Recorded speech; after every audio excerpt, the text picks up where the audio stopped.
Hello friends, स्वागत है आप सभी का आपके अपने यूट्यूब चैनल जस्ट वॉच पर। फ्रेंड्स, जैसा कि आप सभी को पता ही होगा कि नालंदा विश्वविद्यालय को फिर से स्थापित करने की प्रक्रिया शुरू हो गई है। देश के प्रधानमंत्री द्वारा 19 जून को नालंदा विश्वविद्यालय के कैंपस का उद्घाटन किया गया। तो आज की वीडियो में हम नालंदा विश्वविद्यालय के बारे में जानेंगे कि ये इतना प्रसिद्ध क्यों है, क्या खासियत रही है नालंदा विश्वविद्यालय की, क्या विश्व के कई देशों में नालंदा विहार के नाम से यूनिवर्सिटी है। आइए इन सारी चीजों को हम विस्तार से जानेंगे। तो बिना देर किए वीडियो को स्टार्ट करते हैं। Let's start the video. Friends, आज के दौर में अगर आपसे पूछा जाए कि आप कहाँ पढ़ना पसंद करेंगे तो ज्यादातर लोगों का जवाब होगा ऑक्सफोर्ड और कैम्ब्रिज जैसे यूनिवर्सिटी में। लेकिन आज से 800 साल पहले भारत एक ऐसा देश था जहां भारत ही नहीं बल्कि विदेशों से छात्र पढ़ने आते थे। चीन, जापान, कोरिया, इंडोनेशिया, श्रीलंका आदि देशों से छात्र पढ़ाई करने भारत आते थे। ज्ञान विज्ञान के क्षेत्र में भारत का नाम पूरे विश्व में प्रचलित था। यहाँ छात्रों को एडमिशन के लिए एंट्रेंस एग्जाम भी देने होते थे जो काफी हार्ड होते थे। यही कारण है कि 20% छात्र ही इस एंट्रेंस एग्जाम को क्वालिफाई कर पाते थे। और मजे की बात तो ये है कि ये एंट्रेंस एग्जाम किसी प्रोफेसर द्वारा नहीं बल्कि यूनिवर्सिटी के द्वारपाल यानी कि वॉचमैन द्वारा ली जाती थी। उस दौर में वॉचमैन काफी एजुकेटेड और अनुभवी होते थे। फ्रेंड्स, मैं बात कर रही हूँ किसी दौर में विश्व में प्रसिद्ध और शिक्षा के क्षेत्र में नंबर 1 कहे जाने वाले नालंदा यूनिवर्सिटी की, जो बिहार राज्य के नालंदा जिले के राजगीर में स्थित है। पहले हम बात करते हैं कि आज कई सदियों के बाद नालंदा यूनिवर्सिटी पर इतनी चर्चाएं क्यों हो रही है, क्यों नालंदा यूनिवर्सिटी की बातें सभी सोशल मीडिया और न्यूज चैनल पर छाई हुई है। फ्रेंड्स, आपको बता दूं कि 19 जून को नालंदा यूनिवर्सिटी के कैंपस का उद्घाटन किया गया, जो कि सभी इंडियंस के लिए बहुत ही गर्व की बात है। इस उद्घाटन में 17 देश शामिल हुए क्योंकि नालंदा यूनिवर्सिटी में एक दौर में विदेशों से छात्र ज्ञान अर्जित करने आते थे। बौद्ध परंपरा पर आधारित इस विश्वविद्यालय की शिक्षा प्रणाली सिर्फ भारत में ही नहीं बल्कि पूरे विश्व में प्रसिद्ध थी। नालंदा विश्वविद्यालय की शिक्षा प्रणाली इतनी अद्भुत थी कि इसका अंदाजा आप इसी से लगा सकते हैं कि यहाँ 10,000 छात्रों के लिए 2,000 शिक्षक होते थे, यानी कि 5 छात्रों के लिए 1 शिक्षक। अब बात करते हैं कि नालंदा विश्वविद्यालय की स्थापना कैसे हुई थी। नालंदा यूनिवर्सिटी की स्थापना मुख्यतः 3 राजाओं के द्वारा की गई थी। 5वीं शताब्दी में गुप्त वंश के शासक कुमार गुप्त द्वारा इसे बनाया गया, जिसे आगे बढ़ाते हुए राजा हर्षवर्धन ने 7वीं शताब्दी में दूसरी मंजिल बनवाई और 9वीं शताब्दी में राजा देवपाल ने तीसरी मंजिल बनवाया। बताया जाता है कि नालंदा विश्वविद्यालय बहुत विशाल क्षेत्र में फैला हुआ था। अभी तो सारी खुदाई हुई भी नहीं है, सिर्फ 10% ही खुदाई की गई है। आज की डेट में नालंदा यूनेस्को हेरिटेज के अंडर में है। नालंदा विश्वविद्यालय की हुई खुदाई में मिले अवशेषों से बुद्ध की मूर्तियां पाई गई है। यहाँ बौद्ध स्तूप और बौद्ध परंपरा की सारी चीजें पाई गई है, जिससे पता चलता है कि नालंदा यूनिवर्सिटी में बुद्ध की परंपरा और शिक्षा पद्धति प्रचलित थी, जिसके तहत बिना किसी भेदभाव के छात्रों को उच्च शिक्षा दी जाती थी। ऐसा कहा जा सकता है कि बौद्ध मार्ग एक बड़ा कारण था जिससे कि विदेशों में भी भारतीय विश्वविद्यालयों को ख्याति प्राप्त थी। यहाँ कुल 108 सब्जेक्ट्स की पढ़ाई होती थी। नालंदा यूनिवर्सिटी में पढ़ाई के साथ साथ छात्रों के रहने की भी व्यवस्था थी। 10,000 छात्रों और 2,000 शिक्षकों के रहने और पढ़ाई की सारी व्यवस्था का खर्च आसपास के 200 गांवों के सहयोग से की जाती थी। नालंदा यूनिवर्सिटी की खोज 1915 से 1937 के बीच अलेक्जेंडर कनिंघम एक अंग्रेज द्वारा की गई थी। उसके बाद भारत के राष्ट्रपति रह चुके APJ अब्दुल कलाम द्वारा 2006 में जब सरकार से इसकी खुदाई की चर्चा की गई, तब नालंदा यूनिवर्सिटी की खुदाई तेज हुई और 2016 में ये विश्व धरोहर की लिस्ट में शामिल हो गया।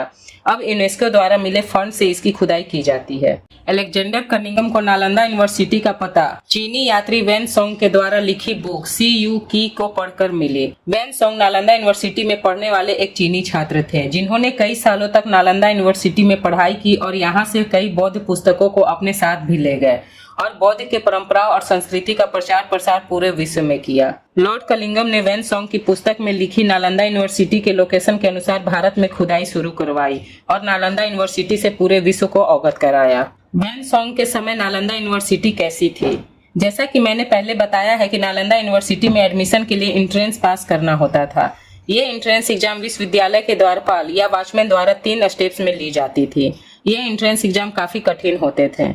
यहाँ शिक्षक द्वारा जो लेक्चर दी जाती थी उसकी आवाज पूरे विश्वविद्यालय तक जाती थी। यदि कोई छात्र बीमार हो जाता था तो अपने कमरे से ही शिक्षक के लेक्चर को सुन सकता था। ऐसे व्यवस्थित कमरे थे नालंदा विश्वविद्यालय के। नालंदा विश्वविद्यालय में कमरों की बात की जाए तो यहाँ 300 से 400 तक कमरे थे। प्रत्येक यूनिट में 35 कमरे होते थे। एक कमरा एक छात्र के लिए होता था। प्रत्येक यूनिट में एक कुआं होता था। छात्रों के सोने के लिए पत्थर की चौकियां होती थी। दिए और किताबें रखने के लिए आले बने होते थे। यहाँ हिस्ट्री, मैथ, एस्ट्रोलॉजी, मेडिकल इत्यादि कई सब्जेक्ट्स पढ़ाए जाते थे। यहाँ के हेड कई सब्जेक्ट्स के ज्ञानी होते थे। यहाँ छात्रों की पढ़ाई, रहना, खाना, चिकित्सा सभी फ्री था। ये सभी खर्च की व्यवस्था राजाओं द्वारा आसपास के 200 गांवों द्वारा दिए गए टैक्स से की जाती थी। छात्रों के ऊपर किसी तरह का आर्थिक बोझ नहीं होता था। छात्रों का सारा ध्यान पढ़ाई की तरफ केंद्रित करना ही इस विश्वविद्यालय का लक्ष्य था। उस समय भारत की एजुकेशन सिस्टम इतनी महान थी कि इसी कारण विदेशों से छात्र यहाँ पढ़ाई करने आते थे। यहाँ की शिक्षा पूरी तरह से तार्किक और वैज्ञानिक थी। यहाँ बुद्ध पद्धति के अनुसार सभी चीजों के पीछे किसी कारण का होना बताया जाता था।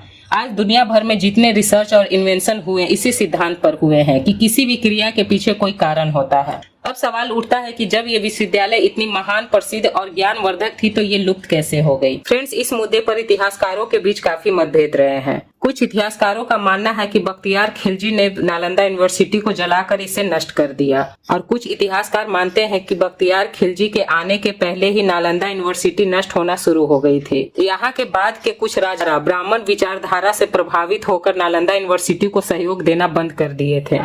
जो इतिहासकार ये मानते हैं कि बख्तियार खिलजी ने नालंदा यूनिवर्सिटी को जलाकर नष्ट किया, उनका कहना है कि बख्तियार खिलजी भारत में लूटपाट मचाए हुए था, अलग अलग क्षेत्रों को लूट रहा था। तब वो एक बार बीमार हो गया। उसकी बीमारी इतनी गंभीर थी कि कहीं भी उसका इलाज नहीं हो पाया। अंत में किसी ने खिलजी को नालंदा विश्वविद्यालय जाने की सलाह दी इलाज के लिए, क्योंकि वहाँ चिकित्सा की पढ़ाई भी होती थी। जब खिलजी वहाँ गया तो उसने शर्त रखी कि मैं किसी अन्य मजहब की दवाई नहीं लूंगा, बिना दवा के ही मुझे ठीक करो। तब खिलजी को एक कुरान की किताब दी गई और उसके कुछ पन्नों को रोज पढ़ने के लिए उसे कहा गया। जैसे जैसे खिलजी कुरान पढ़ता गया वो ठीक होने लगा। जब खिलजी ने इसका कारण जानना चाहा तो उसे बताया गया कि कुरान के प्रत्येक पन्नों पर अदृश्य दवाइयों की लेप लगी हुई थी। कुरान पढ़ने के दौरान जब खिलजी पन्नों को पलटने के लिए थूक का यूज करता था, तब दवाइयां उसके शरीर के अंदर जाकर अपना असर दिखाती थी, जिससे खिलजी ठीक हो गया। इतिहासकारों का मानना है कि यही कारण था नालंदा यूनिवर्सिटी को जलाने का।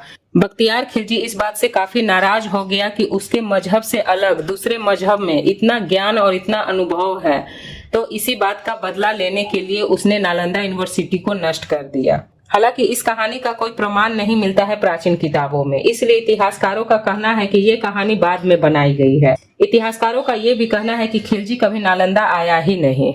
वहीं दूसरी तरफ कुछ इतिहासकारों का कहना है कि ब्राह्मण विचारधारा बौद्ध विचारधारा से बिल्कुल अलग थी। बौद्ध विचारधारा में समानता और ज्ञान विज्ञान की बातें होती थी, वहीं ब्राह्मण विचारधारा में भेदभाव और अंधविश्वास पर ज्यादा ध्यान दिया जाता था। यही कारण था कि ब्राह्मण विचारधारा रखने वाले लोग नालंदा यूनिवर्सिटी को नष्ट कर दिए, क्योंकि नालंदा यूनिवर्सिटी बौद्ध विचारधारा का मुख्य केंद्र था। इसके कुछ सबूत भी प्राचीन किताबों में मिले हैं। अब ये सारी बातें तो जांच का विषय है, आगे जैसे जैसे खुदाई होगी सत्य का पता चलता जाएगा। फ्रेंड्स, ये थी नालंदा यूनिवर्सिटी के बारे में पूरी जानकारी। नालंदा यूनिवर्सिटी के बारे में पूरी बातें बता पाना एक वीडियो में संभव नहीं है, फिर भी मैंने पूरी कोशिश की है कि कुछ इंपॉर्टेंट बातों को आपके साथ शेयर कर सकूं। आई होप वीडियो आपको काफी इन्फॉर्मेटिव लगी होगी। अगर वीडियो अच्छी लगी तो प्लीज वीडियो को लाइक एंड शेयर करें और चैनल को सब्सक्राइब करें। साथ ही बेल आइकन प्रेस करना ना भूलें। हम आपके लिए चैनल पर ऐसे इन्फॉर्मेटिव वीडियो लाते रहते हैं। Thank you for watching.